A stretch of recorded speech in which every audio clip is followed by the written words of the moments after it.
couldn't stop watching it. I don't know, it was so interesting. Like,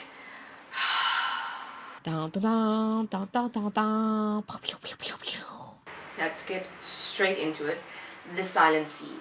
If you haven't watched it, don't worry, I'm not going to give any spoilers in this one. Mainly because you need to watch it yourself. This was binge-worthy. I saw it in the afternoon, it went up to like 2 a.m.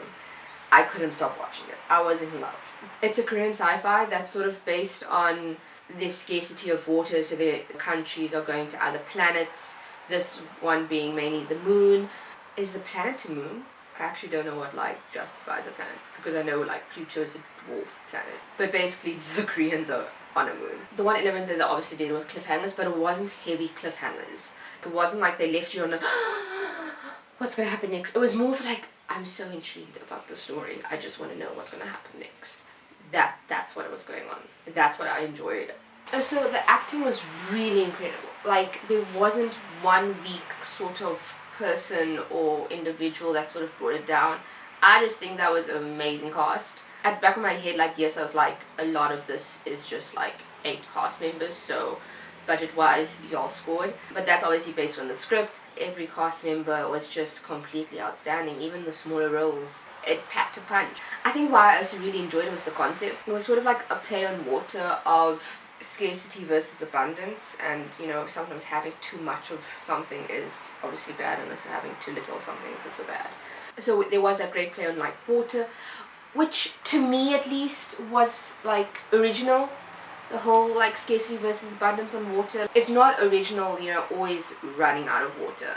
In the future, currently our resources are limited. You know, clean water, access to things. Having limited resources now, we have limited resources now already. So it wasn't that far-fetched.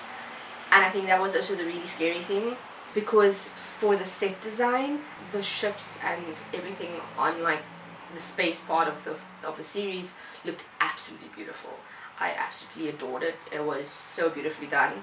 However, it wasn't like very futuristic. It looked like it could be done now, which is also the really scary element, because there's like the scarcity of water, which seems so far in the future, and you know, yeah, we have the space vibes. Feels like we could be in space tomorrow, and that was playing a lot with my mind of when in the future this is. I don't remember them putting a time, like what year this is in. Orcs if I did miss the time stamp.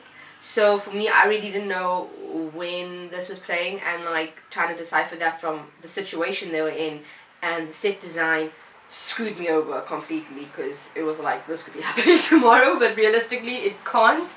I don't know. Maybe not. Who knows? The one thing about these Korean shows that I'm watching is the accent. Like, I have to watch it in Korean with English subtitles, because as soon as you put like the English voiceovers, I don't find it realistic at all. It's like this high-pitched American accent on this guy that looks like he has a really deep voice, and it doesn't flow, and I'm just like, no, and it throws me off so massively. It's not even the fact that the lips don't sync up, that's fine.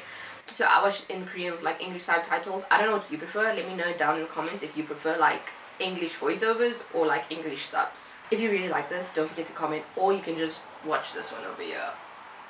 I think it's a good review.